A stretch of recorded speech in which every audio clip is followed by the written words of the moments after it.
So Yeah. can you tell us what is the day in the life of Nancy? Ah, that's such a good question. Well, a day in the life of a food safety auditor.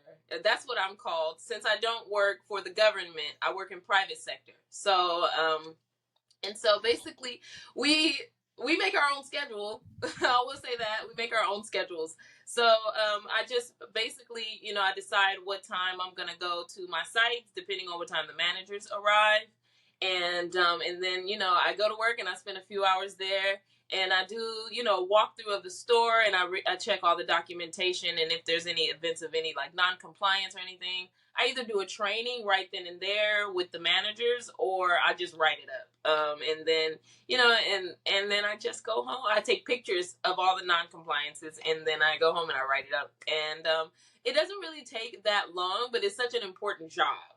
And so sometimes during my audits, I go through the store to even check the prices.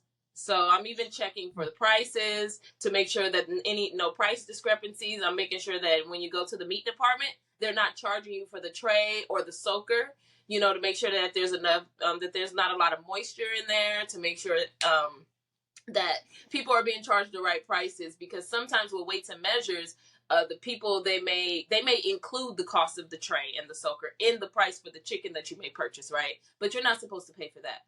So I go through and I also make sure that any of the like club prices or anything like that they're accurate. And so that's another thing that I do.